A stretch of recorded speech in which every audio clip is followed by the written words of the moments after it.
Hello there, I'm Sarfancy and welcome in this tutorial where I will show you how to create Angry Birds from scratch in Unreal Engine. I will show you short gameplay here. You can choose whatever level you want. Let's do level 1. Here we have SLING, some pet piggies. I can shoot it. Let's do it something like that. And now let's shoot it one more time and destroy that. If you wait for a bit, you can see that we are back in main menu. Let's try different level, etc, etc. So let's get to it. Alright then, let's get started. I will create a completely new project and I will use it version 4.25, but it should probably work with any. So let's just launch it. And we are going to create a game and we can use blank project, but let's simplify it a little bit and use side scroller 3D. Like this will basically delete almost everything there is, but still we can use that. So let's click on next. And I'm going to use mobile and tablet. And let's use scalable 3D 2D and with starter content, which will give us mobile starter content. I'm going to make it for mobile, so if you want you can leave it as PC or you can change it later. So let's leave it and project will be called Angry Birds _ and let's call it as tutorial creative project. Now if we click on play, you can see that it has pretty much nothing to do with Angry Birds. Well, maybe we got that camera angle and we will use that, but other than that, there is nothing we can use almost then. So let's click on side scroller character PP, edit side scroller. And what we will do is to first of all delete everything we don't need. And we don't need jump, we don't need moving, and that's everything that is. We also don't really need this mesh, so let's just, I don't think we can, we cannot delete it because it's inherited. So what I'm going to do is to just disable it right here, clicking on this yellowish arrow, and let's add here some cube. If you wonder what we are doing now, we need to create a sling and create the mechanic for spawning and predicting path of your ball that you can throw, or bird, probably not the ball, but bird that you can throw at those bad piggies. I will just create here like 3 different meshes that so it somewhat looks like a sling. Alright, that's probably not the best thing I have ever made, but it's far from the worst. So let's leave it here. If you click on play, we have here now something that looks much more like slingish. But let's actually rotate it a little bit. So what I will do here is take that cube and take cube 1 and cube 2, put it under cube. And now by pressing E, I get the rotation and I can rotate it a little bit. Something like that. And we have here what we need. Cool. By the way, if you want, you can of course create it as a 2D game. I kinda like that 3D perspective in here, but if you want, you can click here on side view camera and switch it from perspective to orthographic. Then you would need to change everything here, but you will have like all pretty much true 2D view. But I will leave it in perspective and probably click on spring arm and put the camera a bit further away. So let's put it in about 650. Now if you click on play, that's more like it. So now what I also want to do is to not have that sling on the center when I play the game. So let's get back into blueprint and take, I believe it will be a red axis, which means X, and move it somewhat to the side. Yeah, that should put us to right perspective a bit more. And probably I would still put that camera a bit further. So let's take spring arm and again increase it to about 800. If I click on play, we are getting somewhere. Now you can take your pawn in here and move it to the left. And we have something usable. By the way, if you have this here, this little window, that's probably a bug in latest version of Unreal Engine. Well, it's not latest, but it's a bug. And if you don't want it here, you cannot have selected your pawn. If you select anything else and play the game, it shouldn't be there. Yep. So now let's create something that will let us throw birds at pigs. Yeah, 2021 for you guys. I hope that we are watching it in 2022 or something, because then that joke would be much worse. So first of all, what we need to do is to be able to use mouse in the game. So we will have to go into edit, project, and put here mouse or touch. Oh, mouse will be fine. You need to enable use mouse for touch, because when you have it enabled, you can use your mouse in the game. And you can also see here this stupid thing, this joystick that we don't need. So let's go back into, oh come on, not editor. we need to go into project setting and right here find touch control and click on this little arrow that will switch it to nothing because we will, okay, now you need to clear it. So click on that and clear it because we will be using only our mouse, which means only touch or finger when playing this game, so you don't need any joystick. So now let's really get to predicting. Again, open side scroll character, and you know what, let's actually rename it. It will be saved in blueprints right here. Side scroll character, let's rename it and call it SLING_BP. Okay, that's fine. And what we are going to do is, first of all, let's right click and create here event touch. And you can see it right here. So we have here event touch or input touch. And once it will be pressed, what we will do is to create a node, and hopefully I won't mess it up. Then it should be predict path by trace channel, I think. Yeah, predict path by trace channel. Yeah, that should be it. And we need to have start position. So for that we will need to create some reference in here, and let's add here just an arrow. So put here an arrow, make sure that it's under a cube, because oh, actually it doesn't probably matter, but whatever. And let's call it launch position. Alright, move it up. I want it somewhere here. And make sure that it is not rotated with SLING. You want it to be straight like that. So now I want to take that arrow, so launch position, and get world location right here. And from here I want to put it some velocity, how much forward it basically should predict that path. And let's say that right now, just for start, I want to use Z, I believe. If I move it to, no, I have to use Z and Y. So let's put it, let's try 100 on Y.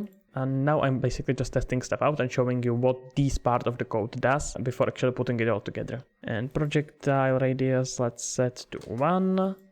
And draw debug time, let's leave on 1. And we also need to set up here draw debug time, so let's set it for duration, and the duration will be of course 1.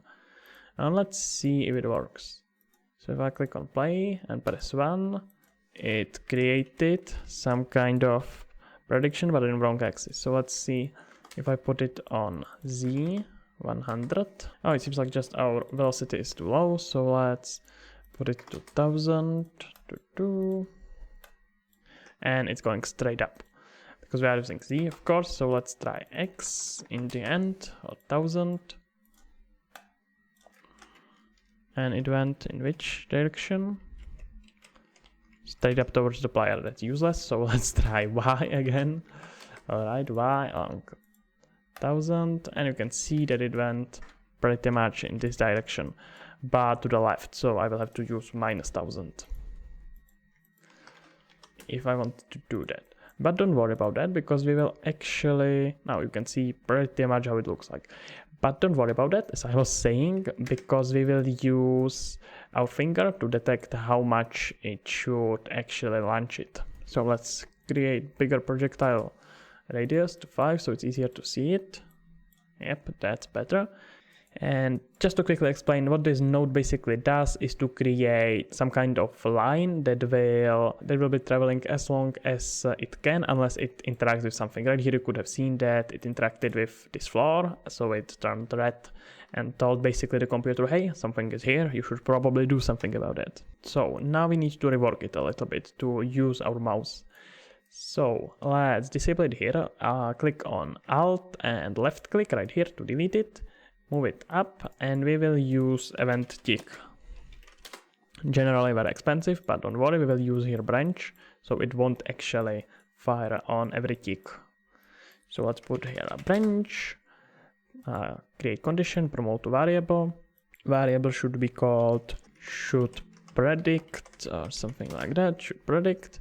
And if it's true, it should be predicting. If it's not, don't even think about that.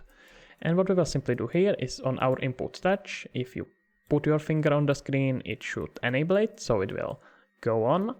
And if you release your finger, which means put it away from the screen, we want to disable it and it won't work anymore. That should save us most of the performance. And the next thing is we need to get that location from our mouse. We will do it for the start here in input touch. So let's here get mouse position on viewport. And right now, just to show it to you, I will print it. So print string and put it right here. And I want to see it. So if I click on play and click anywhere on the screen, you can see that it's changing based on where I am clicking. And you can see that our array is, our predict part is always firing off. And that's because we haven't disabled it, and also probably because I was clicking. But you need to click on this should predict and disable it, because from start you want it to be false. So right now if you click on play, nothing is firing on. So now when we have our position on viewport, what we want to do is to promote it to variable and call it click original position. And next on event tick, after you enable it, which means after you press it, we want to do the same thing. You want to get mouse position on viewport. And the important thing is that this is after event tick, so it will update every tick of the game as long as this is true. And what I want to do is to take this return value and subtract it. So take it minus vector 2d minus vector 2d, and I will subtract it from that click original position. So what it will super simply do is basically take my position, just to put it here. It will take that new position that saved every tick and subtract it from our original position. That should give us, once you turn it into what is it? Vector length. Sorry, vector 2d length. That should give us basically how much you have moved it since you put it on the screen. So let's see. Vector 2d, and what I want to, no, I can't turn it into vector 2d, I'm sorry, that's my fault. What I want to do is to split structure pin, and I want to print it for now. Again, I'm printing everything today, I know, but I still would like to show it to you. So print string, actually I have to put here two of them for x and for y. And now if I click on play, if I put it here 1, you can see that it's 0, but if I move it, our numbers are changing based on how much I move it. If I put it somewhere here, it should be along really single digits, 1, 0, something like that. But if I move it way too far, it will give us much higher numbers, which is cool. That's exactly what we want. Because now what we will do with that is, of course, get rid of all this. Let's delete those things, they will just for the show. What we will do here is to put it here in our launch velocity. So split structure pin, and one of them we won't use at all because we are working in 2D, at least pseudo 2D. It's actually 3D, but we want to shoot it only in 2 directions. And I think that we have to ignore X and use Y and Z. So let's try to connect X to Y, and Y to Z, or Z, up to. I think that should give us pretty much what we are looking for. Let me see. Click on play, and now yeah, look at that. That's cool. That's cool. You can see that I can predict it, and my computer is starting to lag a bit. That's because I'm not deleting all these previous predictions. Maybe you can multiply it by 2 or something if you want. If you want it to move a little bit less your finger and have it shoot much more. But what I will do is use a bit of a simple trick. Take my spring arm and move it back where it was, at least a little bit, because now it will be more in the middle, and I have here more room that I can move it. You know what, maybe I will actually multiply only one of them, the one that goes to the directions, which should be, ooh, I think that's X. Let's try it. Multiply float by float. Float by float, let's try to multiply it by 2 and see. Yeah, that's much better. Look at that. If I just to show you, if I multiply it by 10, it should go somewhere to the moon basically. Yeah, you can see that it goes to the moon pretty much. Let's leave it on 2. I kind of like that. So what I want to do is to optimize it a little bit. And you can override gravity, Z, which is this thing. That's another way to basically go around this launch velocity. And right now it's about minus 980. That's basically Earth gravity. But if you want, you can set it to, let's say, 200. So now it will be pretty much straight line that goes a little bit down. Yeah, something like that. That's stupid. So let's try minus 800. No, minus 600. And it will get you a bit different way to do it. But I will leave it to 0 because I like basically Earth gravity.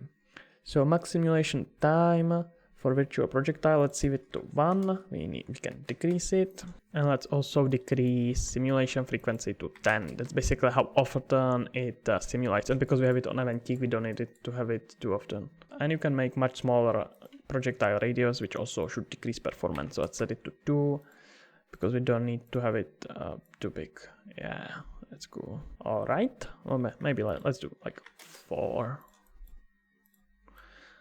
Don't worry, you won't have actually this greenish, reddish thing in the game. We will fix that, but right now it's good to see what you are actually doing. All right, so now what I want to do is to actually spawn some ball and launch it in that direction that I'm testing here. And let's get rid of these greenish things at least. Let's switch it to for duration, and the duration switch to only about 1. That will also help. It should be disappearing, hopefully much faster. Well, don't worry about it now. First of all, we need for it our projectile. So let's create blueprint, actor, and it should be, let's call it just bird underscore BP. I also have later some assets that I will of course let you import, etc, etc. So we will do that later once we will talk and do some visual part of the game. So let's create here bird BP, and let's create here, you know what, it will be easier right now if I use static mesh. So static mesh, and let's call it bird, and use sphere right here. So on search, let's find here sphere. Put here one, and it's way too big, doesn't matter really. You can make it smaller. Okay. Let's log the lock and make it smaller from 0.2, and we can scale it up later. And some material, just click on this arrow, it should get to def. Oh, it didn't, so let's put here some default material. So just default material will be probably alright. Important thing here is that we want to simulate physics. So enable it. And now let's click back on our edit SLING. And what I simply want to do once I release it, to spawn it. So spawn actor from class. And that actor will be of course bird BP. And the question is where to spawn it, and we will of course use the same position that we used to launch our prediction. So let's just copy this launch position and world location. To do split structure pane right here, connect it. And now what I will want to do is nothing for now, just to play it. So click on play, and you can see that it's launching in there. Maybe I would, you know what, I will show you some cheap little trick, because you actually don't need collisions with these. I don't know, it probably doesn't matter. Let's just move this thing. Let's just move this launch position forward. It may happen that your ball or your bird or whatever you are using interacts with these cubes if you are not using custom model, which you probably should. In that case, you can probably just block here collisions and set it to no collisions. That should fix most of your problems, and you actually don't need collisions here because you don't want your ball or bird to interact with this one. So if you click on play, you can see I can spawn them somewhere here. But let's now also make it launch in the same way as we do with these things. So edit SLING, and we will need to take our bird. So get bird, and let's put here add impulse. And that impulse should be at same velocity as we use for this thing. So you can probably just take it from here, or you can turn it into variables and connect it here. I will just connect it here. So let's put this one into X. in Y, sorry, my bad.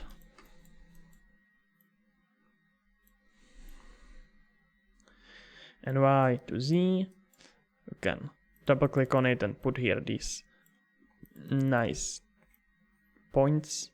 And you also, of course, need to enable velocity change. So let's compile it. Now we have here some nice code. And click on play. And now if I do it right here, it should launch it on pretty much the same direction that we have our prediction. And you can see that it looks pretty cool. I like it. Something like that, yeah. Congratulations guys, this is starting to look actually fairly well. Alright, and last thing for a sling, let's do something with these greenish things.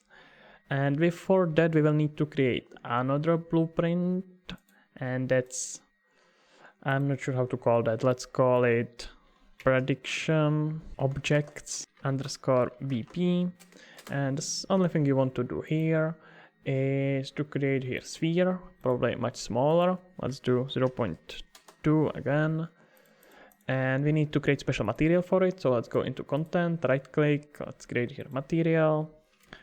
And oh, actually I wanted to create folder, so we'll do it later. And let's call it material underscore pred OB, like prediction objects. These names are terrible, not gonna lie. And now just quickly, new folder, materials, and put it right here. Here you go, move here. And now if I open it, what I want to do here is, first of all, let's create a constant. That constant will be vector free, and here you can select what color you want it to have. Let's say that I will go into something bluish, something like that, and connect it into base color. Compile, or apply, actually, we don't compile here. Compile, no, neither or comply.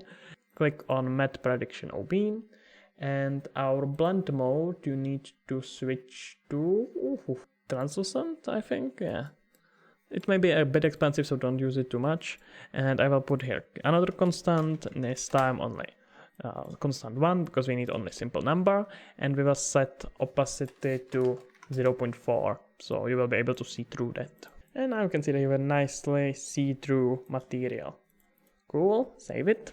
And now back in content, size color BP, blueprints, and we have here our prediction objects. Let's set it to our material. Oh, sphere is already here. So let's set it to math underscore prediction OB, what we have just made. And you already can pretty much see it. And now back in our sling BP. And what we want to do here is go back in our predict projectile path. And let's start by disabling our debug type, because we don't want that. Set it to none.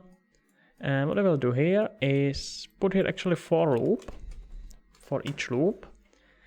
And the huge advantage of predict projectile path by trace channel is that we have our path position array. What it basically is sets of coordinates saved in array that saved each of the, oh, we can't actually see it anymore. Ignore that, I didn't do that. It saved each of these little balls that you could have seen here and its positions on the game, in the game. So what I will do is to simply connect it here, and on each of these positions I want to spawn actor of class. That class will be, of course, our newly created prediction object BP, and connect spawn transform split structure pane and connect it right here. That should be fine. And just to test it, and now just to make, and of course you can't forget, you have to click on your sphere and disable all collisions, so set it to no collisions. And if you click now on play, you can see that you have here your balls. Maybe I would increase opacity and make it a bit bigger. So prediction objects BP right here, click on sphere, let's set it to 0.5, let's do 0.5, that should be cool. Back into your material, set it to 0.6, because I don't want to use 0.5 anymore. It would be weird if I use it again. No real reason.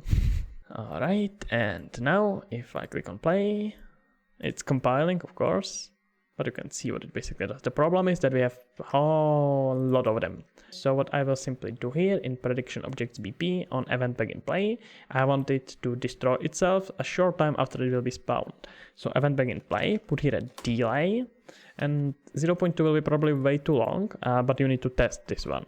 So let's try 0.5 0.05 and then destroy actor. So destroy actor, compile and see.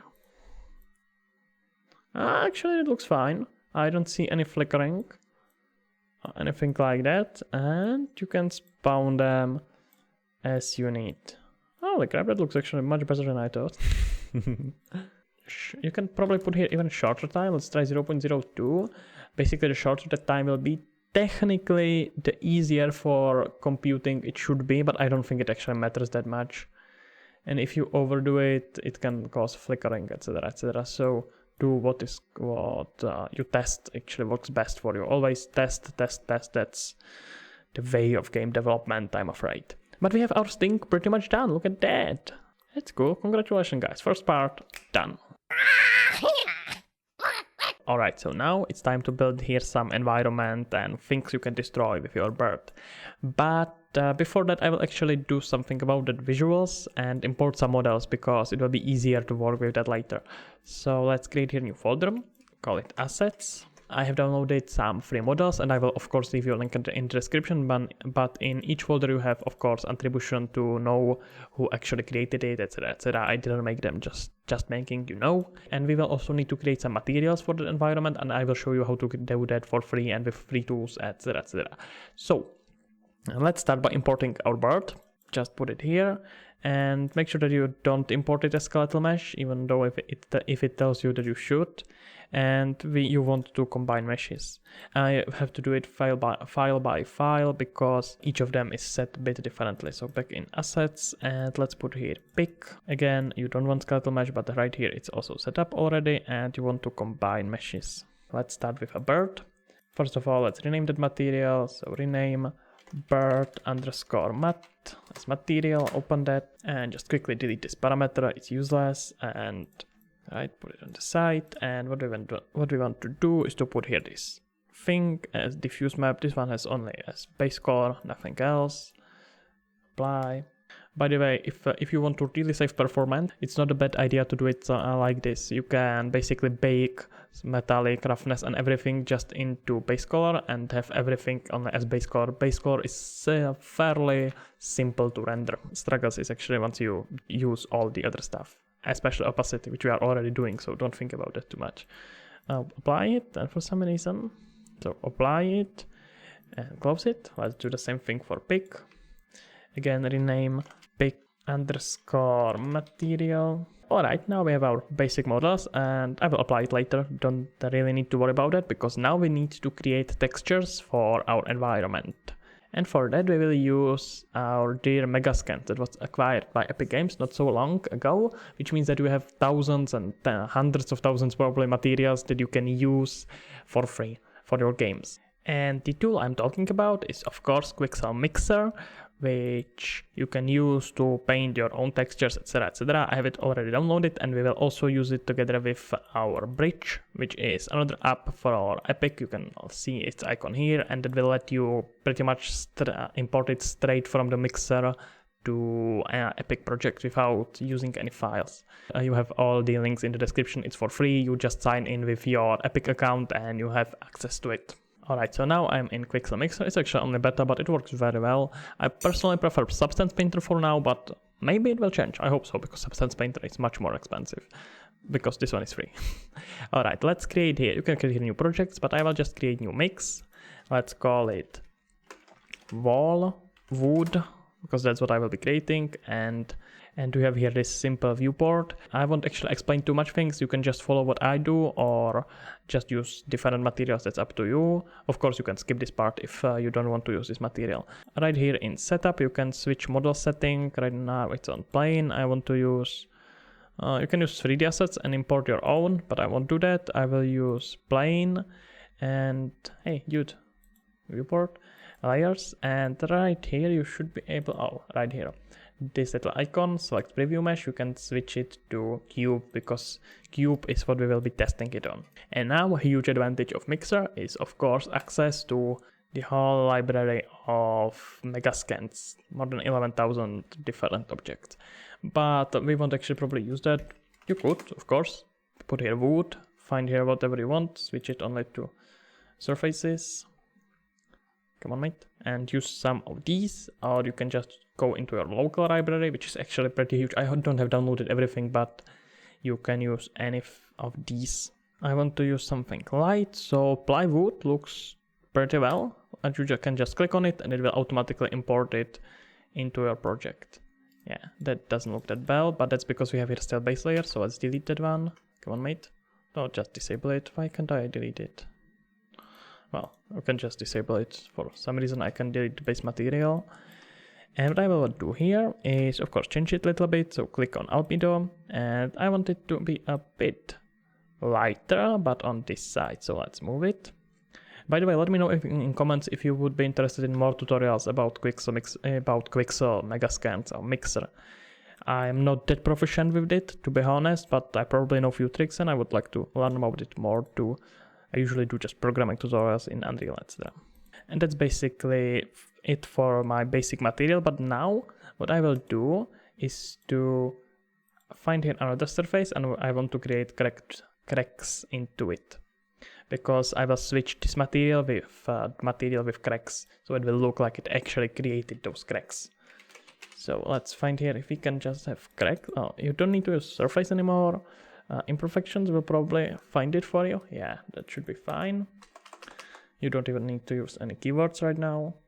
Let's see if we have a densely scratched surface. That looks fine. Let's put it above it. And now you can see basically anything right here. And that's because from maps, we have selected only roughness. And it doesn't show us too much difference in roughness, probably because of lighting. But what you can do is to also enable normals and displacement, probably not a bad idea, and metalness and albedo and occlusion and opacity, basically everything. And now it's covered a bit too much in it. So what you can do is of course work with that opacity, or change our opacity to from above, from below.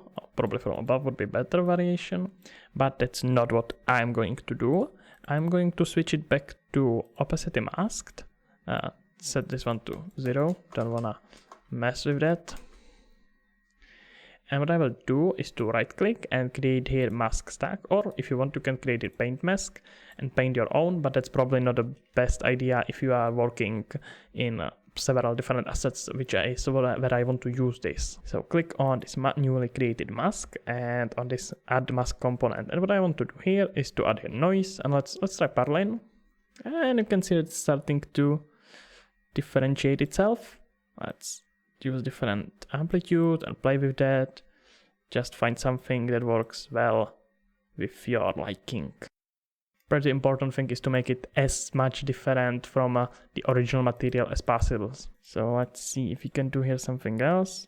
Now if you click on displacement, you should be able to adjust its strength. Yeah, look at that, that's looking cool. And let's say that I want to put it in that wood, which should work just by putting here minus. Let's do -1. And it doesn't work. Why? Well, okay, if I invert it. Yeah, you have to click on invert, it works a bit differently here. And you can see it's starting to look cool. Look at that. Let's add here something else. Local. And let's add here just another material, so surface. I don't want to spend too much time with it because this is fairly long tutorial. Let's put here cracked shale beach rock. I know it sounds weird, but trust me, it will look good. Alright, just like that. Hey! Dude, that looks already pretty good. That looks much better than I expected. Anyway, I don't want to have it everywhere. Let's switch it from above. Oh no. Let's leave it blend sleeve from below. You can decrease opacity probably a little bit. Threshold and play with these stuff. Radius, etc. etc. Just play with these values. You don't really need to know what it means. You just need to play with it, honestly. You will understand it later once you do it more times. And what I want to do is add another mask. So add mask, add another mask component, and let's put here in another I should use pattern, but let's use just noise, Worley too, and just randomly move it. Actually, I don't like that much, this one. Let's click on it again, delete it, and put here noise Berlin. And you can of course again click on your material and work with normals, increase its strength, and probably you will see it more in the displacement. And again, invert it. Alright, that looks crazy. That's probably because I have strength on 50. Anyway, I'm now wasting your time. So now what I want to do is to deselect these. So I have this basic material, this plywood, with a bit changed color. And now I will just click on the library, file and export to library. That will export it to my bridge library that I can later import into Unreal Engine. So export to library and make sure that you know how to call it. So, and use correct tags and category. So let's select category to wood. Let's call this one just light wood underscore simple. Control C because we will want to use it again and export it. It will take a while, but you will be able to see it in your local files right here. Okay, once it will export, and then I want to also enable all these, and now export it again to library. And right now it's set to lightwood simple. I want to switch it to lightwood destroyed, and that's it.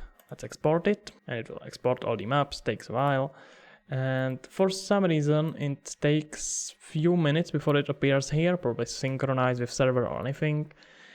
But oh, okay, that was very fast. That was much faster than I expected. I take my word back. Thank you, Quixel. And now what you can simply do is to export it right into your Unreal Engine project. So let's click on this one. We can see 2K resolution. You can click here also on 3D preview and preview it in Bridge, or import any other file if you want, of course. And let's export it. I have it synchronized with Unreal Engine, so I just click on export and it's exported successfully. If I click back on my Unreal project, it will import everything. It's actually super useful once you get it set up. It speeds up everything. It's not that hard to set up. You can just download the plugin and set everything from here. You have everything is for free if you use Epic account. Then let's click on our lightwood destroyed and also import this one. Well, export, import. Not that it matters. Alright, now let's go back into Unreal, and yeah, I should have here both of them. 1, 2. Congratulations, guys. We have all the maps and already set up as material. And you can of course change it to etc, etc. That's probably for another video. And of course make sure that you save all. So click on save all. It will be a lot of files this time. And that's it. Alright, so now we have all the visual assets that we need, and hopefully we have created your own. And let's get to putting it all together. Let's create here some environment, specifically something we can destroy. Let's go back into size color BP blueprints right here, and we will create here new blueprint class, of course, actor. Let's call it just desk. Let's do desk underscore BP. And add here a component. The component will be cube, and by default let's leave it like that, and set our material to one of those that we have imported before. So to do content, megascan, surfaces, and lightwood simple. We don't want destroyed one. Let's just put it here. Yep, that's cool. Now let's scale it up a little bit, because by default, let's say I want to do it 1 by 1 by 3. Oh, sorry, you need to disable that lock. Alright, that's cool. So another thing is to let it simulate physics. And now just put it here. Just put it in the game to see what happens when you shoot at it. First of all, you can see that it's way too big. So what you want to do is to, of course, change it. You know what, it will be actually probably better if you leave it on 111 and change it here in the game, because you will be building it in the game. So let's set it to, make sure it's unlocked, and set it to 0.5 times 0.5 times 3, okay, times 2, and put it somewhere here, and build here some Angry Birds like structure. Click on play, and have it here, and let's try to hit it with the ball. And it moved, you can see that, that's cool.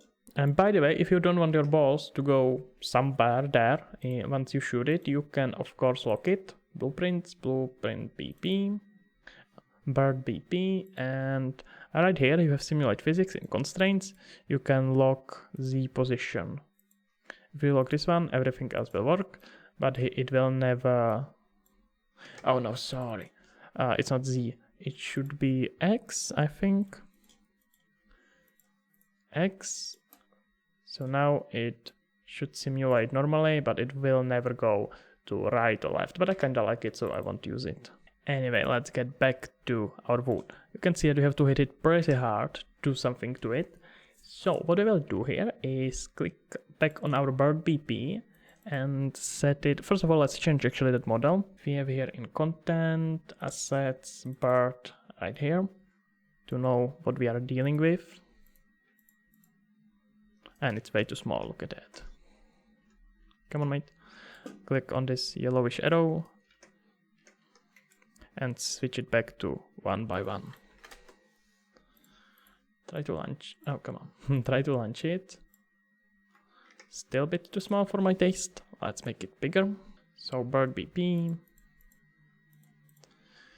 And let's try 3 times 3. It will be probably way too big, but let's see. That's way too big. But you can see that it still hits it pretty well. Probably better idea to rotate it, or let set up here some rotation. Minus 180. Something like that would be fine. Anyway, I wanted to set here in bird. You can set up masking. Right now you can see it's 47. By default it's 100. So let's see what it does on 10. If you shoot it at 10, it probably won't do much. You can see it didn't even move it. But if we put here 1 more 0, you know what, just for demonstration, let's put here 2 more zeros and try to do something here. You can see it will shoot it somewhere in the oblivion.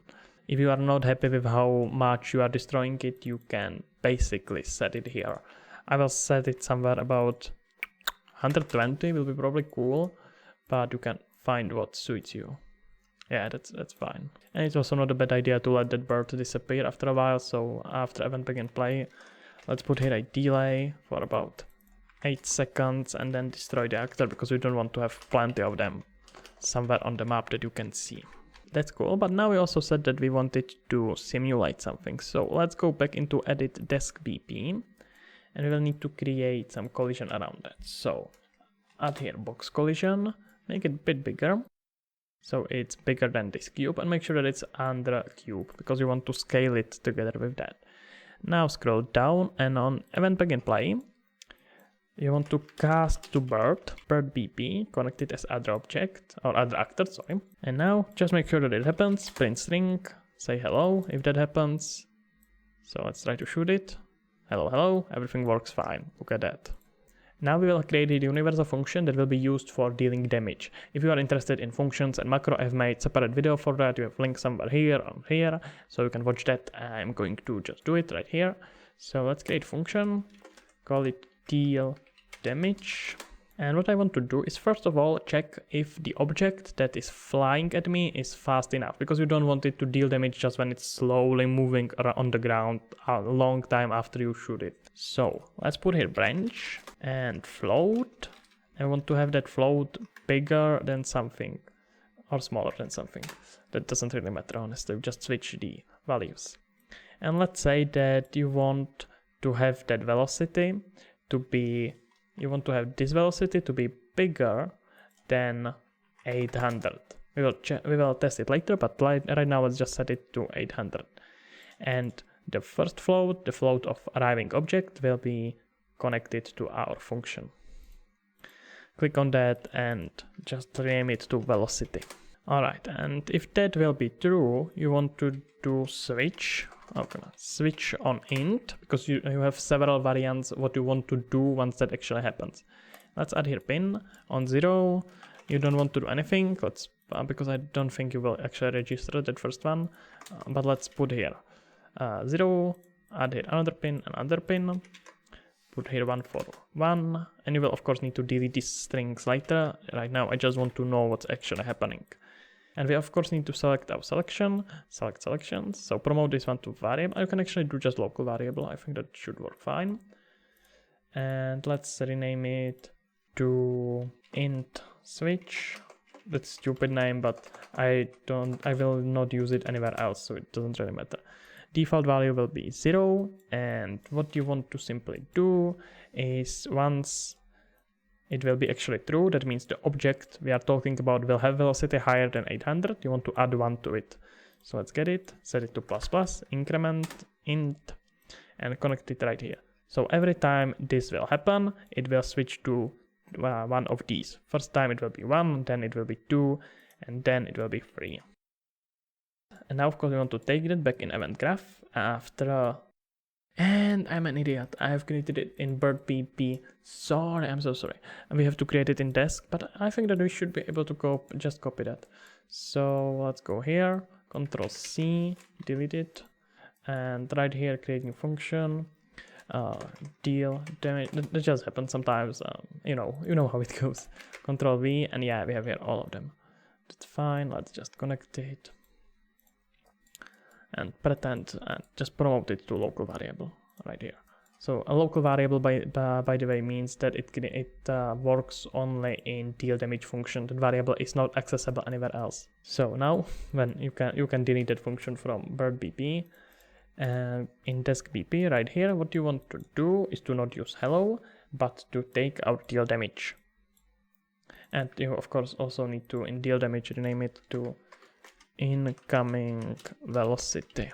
And from our bird bp you need to take our object, so get, I think it's called bird, scroll down, get bird, get its velocity, get velocity, get component velocity, and put here vector length. And now for the start, just make sure that you know what the number is. So let's print it. So print string and print that velocity. Because right now you are not sure if those 600 or 800 here actually will work. So let's try to shoot it. And you can see that it was more like 1800. So let's try to just slowly move it there. And it was only 150. So which means that our number of 800 should be fairly fine. Let's do 1000 just to be sure. Because we don't want it to randomly just destroy itself at a moment where your bird will slowly roll to it. Click on play. By the way, if you decrease mass in kilograms for that bird, it will decrease probably the velocity. And now if you shoot it, you can, okay, sorry, my bad again. This will be a long video, so you will have to be patient with me. You need to go back into event graph and disable it here and connect our deal damage. Target is self, you don't need target. Alright, I found a problem. It doesn't really work with local variables, so you just have to create here normal variable. So right click here, promote to variable, call it int destroyed state. Let's say that will work, and then connect it right here. And it should work just fine. So now if you just select, also I have changed it to 600, but it probably is way too low. So let's try it, hit it once, it's on 0, hit it down. Dude, what did I mess up again? Of course, you have to connect it to this selection, or just connect here this destroyed state, doesn't really matter. Let's try none, it's 1, 2, if I hit it again, it should be 3, yeah, works fine, look at that.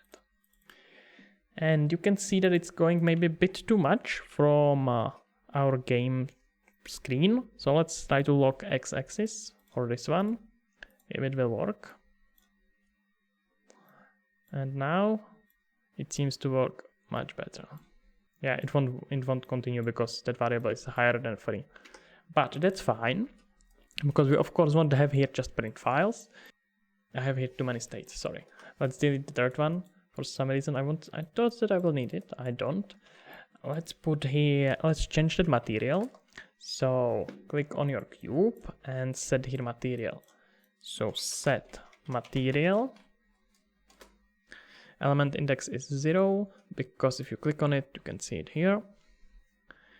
And that material will be light wood destroyed. So let's find here light wood destroyed. Try just this one, if it works. Hit it once and you can see that it looks destroyed. Congratulations, guys. and it's specific for each of them. If I now hit the first one, it will switch it to that. Cool. And now on the third one, you want to destroy that. But before that, you don't want it to switch just like that. Let's add here some explosion or something that will mask it. And for that, we will go into content and find here mobile starter content and particles. And by the way, if you want to create your own particles, I have made the tutorials for that, where you can learn how to use new VFX system Niagara from Unreal Engine and create your own explosion, smoke, etc, etc. So again, link somewhere here. I would definitely recommend you to do that. But now I will actually do quite the opposite of what I just said and use this. So let's take that P explosions and duplicate it, because I will change it a little bit. Particle explosion A, B, like Angry Birds. Let's open that. And first of all, I don't want here that fireball, so let's just click on this arrow. That's fine. Sparks are fine. Shockwave is fine. And I can, let's just disable smoke, because you can't almost see it and it's pretty useless.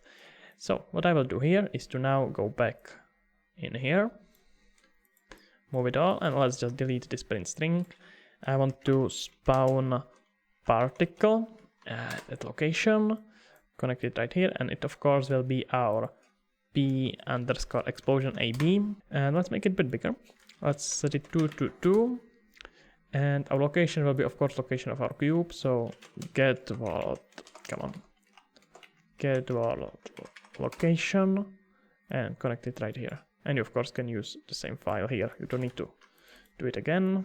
It actually looks pretty good. I am surprised how well it looks when you lock the x-axis on transform, but it still rotates it on x-axis. Looks pretty well. Let's click back on our desk PP. What I want to do on the third one is basically replicate this thing. You can again just take this location and connect it on the second one actually, and let's just destroy that actor. You can make a bigger explosion here, or you can change particle and create here, I don't know, real explosion. All up to you. Play, click on play. If I hit it first time, oh actually this one I hit twice. Probably need to change that velocity, and I will actually do that. But it looks cool. 1000, let's switch it to 1000. And one more thing we will do with this desk is of course that in Angry Birds you have some kind of fall damage, which doesn't happen here. So what I will do here is create here artificial fall damage. And for that I will need to click back on our cube and switch here simulation generate hit event. Let's enable it, compile, and I am working with cube, not with collision. Yeah, just make sure that you notice. And let's switch here on component hit and just make sure that it happens. So print string hello. And it happens plenty of times. That's cool. Because what we will do now is basically do the same thing with damage. But this time around you need to use velocity of our cube. So let's get velocity. Get component velocity, and you know what, before that, again, let's try to test it. Print string, connect it right here. Oh, sorry, vector length. You don't want to use vector. You could probably get away with that, but it's too much work, honestly. Vector length. All right. Let's have here only one. 200. From that high up, it was about 200. Yeah, and then it contacts with it many more times. Let's put it higher. 200, 500 was the highest we had. That's not that good, because it's possible that if you want to have high enough velocity, you will need to create another function with a lower threshold. But we can get around that actually. Just idiot. Why didn't I think about it? What you can actually do is to connect it right here in deal damage, and our B rename to velocity threshold. Velocity threshold right here, and by default it's okay. Right here it should be about 1000, because you want to have that bird to have at least 1000 velocity once you hit it. So that's cool. But right here, let's say that you want only about 500 velocity. So let's try to connect it right here. And okay, that's basically the main reason why I turned it into function, so I can use it universally for these things. So compile it, and now see if it works. Right now it shouldn't do anything. Alright, let's put it higher. Still nothing. Alright, let's delete this one. Move it higher. Still nothing? Come on. Let's decrease the threshold then. Threshold, let's set 200, probably too low, but it will work. Yeah, look at that. 200 was way too low, but it worked. Alright, 350. And let's turn it into a regular game, because now it will destroy itself like that. Cool, and now I can destroy it completely with that. And if you want to get super detailed, I won't do it in this tutorial, but on deal damage, right here, you don't have to switch only material, you can switch mesh. So you can have 4 different meshes for each stage of this switch int, or for each stage of this damage, and make it actually look differently every time you damage it. So there is plenty of options that you can actually use. So now I will hit it once. Okay, that was too much. Yeah, something like that. Oh, here we go. There, it worked.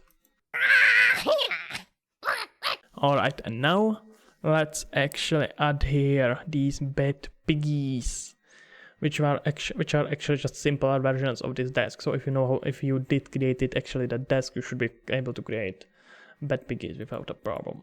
So let's go into side scroll BP blueprints, and let's just duplicate it. Disk BP, duplicate it, call it pig_BP, open it, and what you want to do here is, oh, where did you go? Here.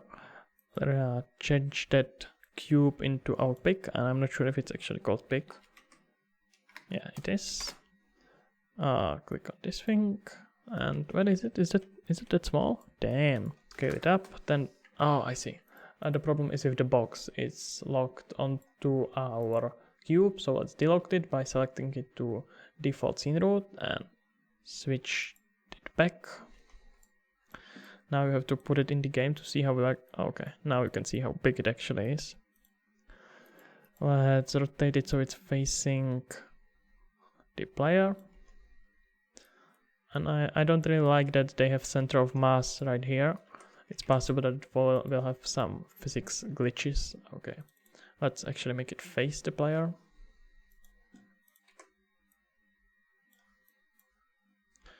Click on play.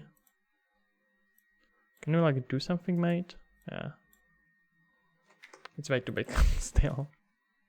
But that pig looks kinda scared. That's cool. And I actually don't want to use here I don't want to use here box, I want to use sphere collision. So let's put here sphere collision, wrap it around our piggy, and attach it to cube. Let's rename it to pig. Sure.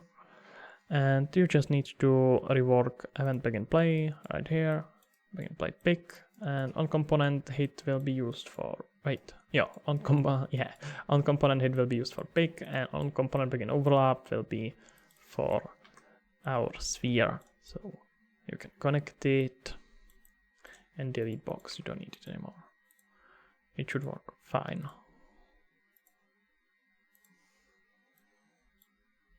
Destroy this one. It was destroyed already. And of course you need to, in our pick, you have to rework it a little bit, because you don't want to change material to light wood. That could be kinda catastrophic. You just want to spawn that, and if you had different material for pick, you could of course do that. We won't really bother with that.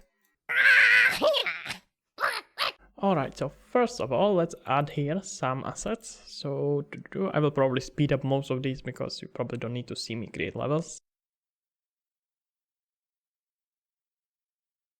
Alright, let's say that this is level 1, something like that, and let's get rid of that text. I really don't like it.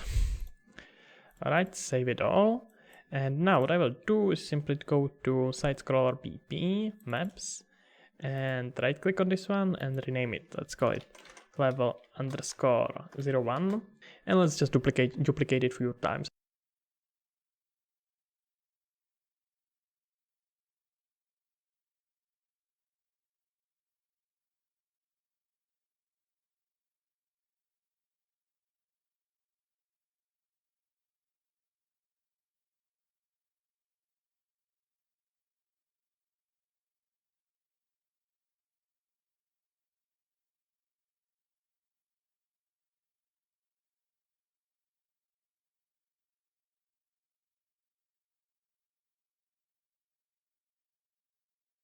Alright, there we have it. I hope that you have some of your own levels, but now let's start from this start, as you would expect, and create here HUD for start of the game.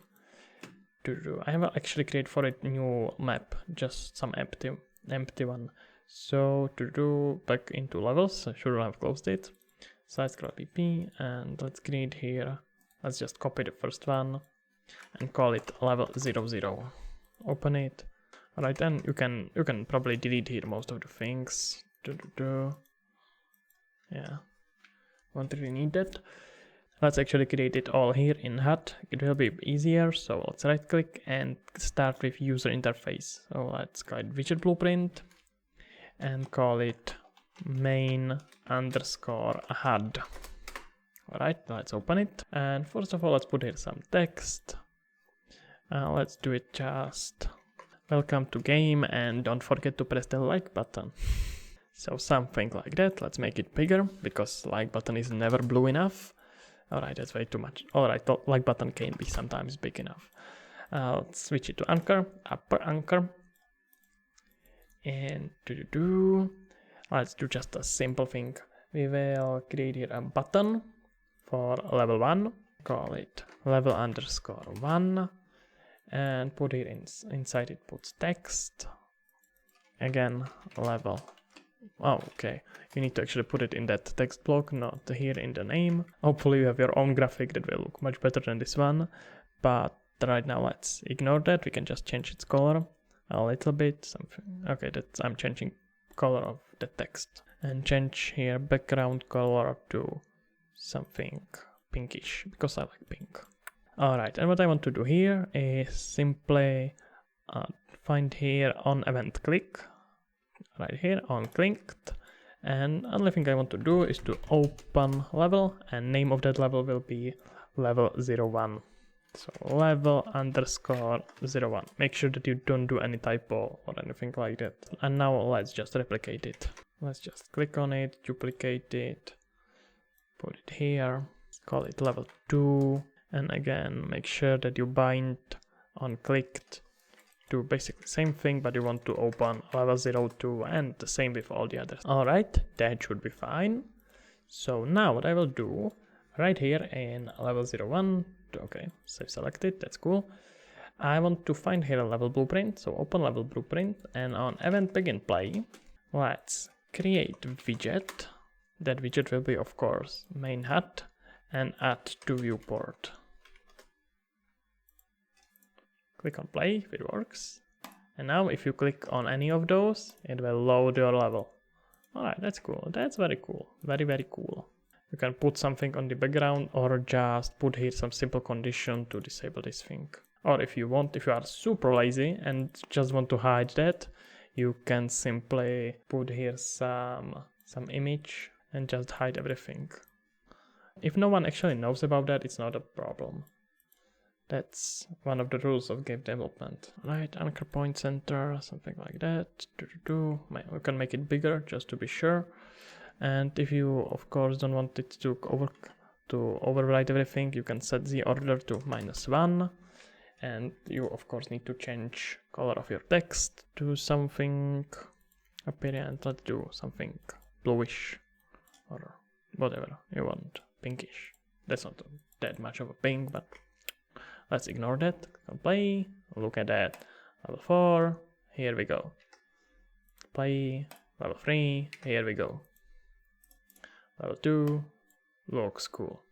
We're starting to really get there, guys. Now, to make sure that it actually starts on that, you need to go to project setting And right here you should have gameplay. Oh no, where is it? Maps and nodes, and you need to make sure that editor startup map and game default map is our level 00.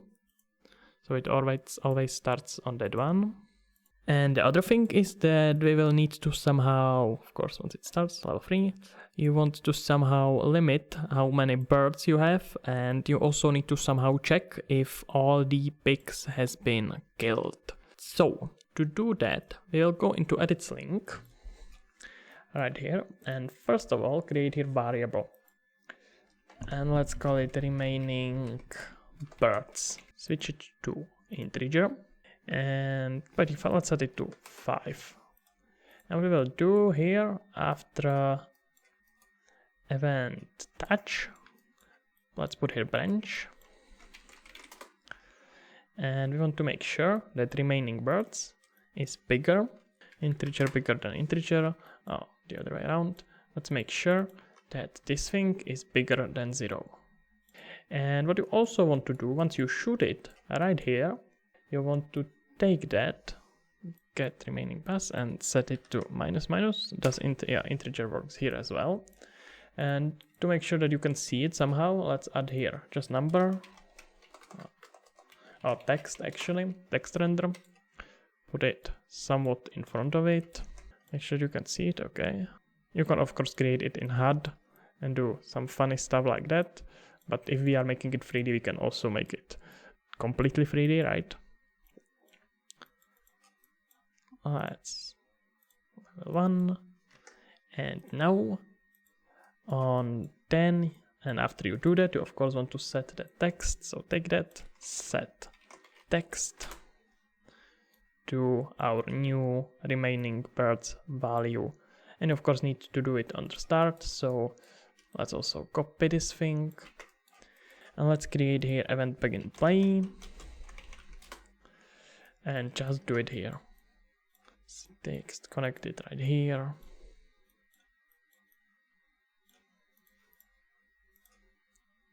Level 1, it's 5, 4, 3, 2, 1, 0. And you can still shoot. Why is that? Wait. Oh, I see. It's actually useless if you put that branch here. You have to put it under release. So change it, put it right here. Because right now I just disabled getting that original location. Now it should work. And look at that. I can't shoot anymore. But I can't also disable it. So what you have to simply do is, if it's false, you just want to disable shoot predict and not continue doing anything. That should be fine. Yeah, that's cool. The other problem is that on each level you may want to have different number of birds. You can simply fix that by going to level blueprint. So let's go it in level 1. Blueprint, open a level blueprint. And on the event begin play, let's get SLING BP. We should be able to take it just like that. SLING, cast to SLING BP. Get player character right here. And you just want to set that number. So set remaining birds, and let's set it. Let's say that in this level you want to have only 2 birds. And I will do it in more levels. Control C, 2. Let's go to level 2. Right here you want to have 5 of them, which you will have because it's default. But so Control V, set that number to 4 this time. And let's also change it for level 3. Blueprints, open level blueprint to draw again. And this time around I want to have 10 of them. Let's go crazy, like why not? And for some reason it's not changing that first number. So it should be easily fixed if you put here short delayed. It's probably that begin play starts before a level blueprint. It's strange, but it's possible. Let's try it now. Yeah, now it's on 1. Yep, that's fine. Something like that. You can put here some little animation to hide that. Or you can actually just probably shorten that time. That should work also. Maybe 001 should be fine. Yeah, that's cool. Let's go level 3. Yeah, look at that. I just shoot all of them. And I can shoot no more. So the last thing we have to do here is to make sure that we have some way of resetting level and of checking how many pigs we have remaining. So that's fairly simple to do. Let's start by ending level. No, actually let's start by right here on event touch. Once you shoot that bird, you want to check if the level has ended. So what you will do is to get all actors of class, set it to pigs, of course. Pig PP. From that out actors, we want to get amount. I'll get number. How is it? Length. Sorry, you have to get length. And put here a branch. And you will probably, yeah, you have to put here delay. Almost forgot. Let's put it at least 5 seconds. I will put here 5 seconds, but you will probably need to put here longer because it takes some time before the flies before your bird actually kills everything that it can. And let's make sure that this is equal to 0. Oh, sorry, equal. So once this is equal to 0, you want to end the game. So right now let's just print string hello. Level 1, that should be fairly simple. And let's kill that pig. And wait, it will in about 5 seconds pick hello, which is cool because right now what we want to do is to not print here hello. You can put here some animation or whatever.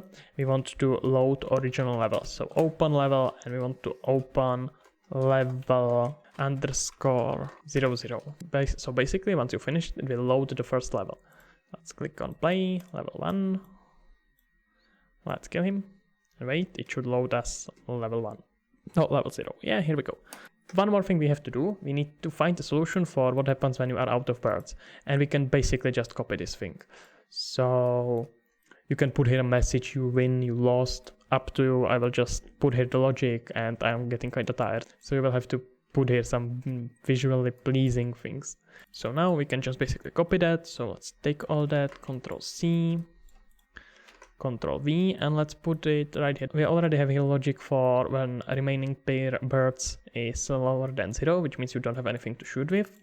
It should end the predict, but we also want to put here this thing. We don't need to bother with getting actor of class, we just want to open that level after delay. Because he lost, basically.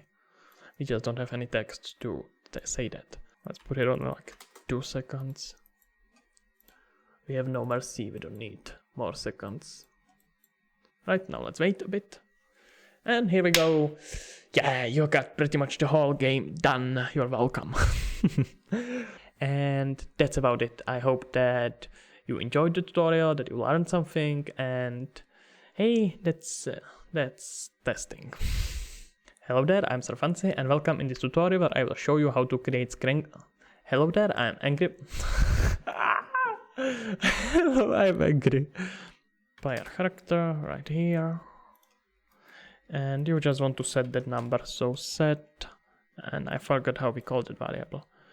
Ooh, now let's try to wait, it should work as well. True. Is there some pig hiding? I can see. Yeah, it's that weird. Oh, come on, I can't win it now. Congratulations, guys, I've lost my own game. Let's try it again. Level 2. If no one actually knows about that, it's not a problem. That's one of the rules of game development.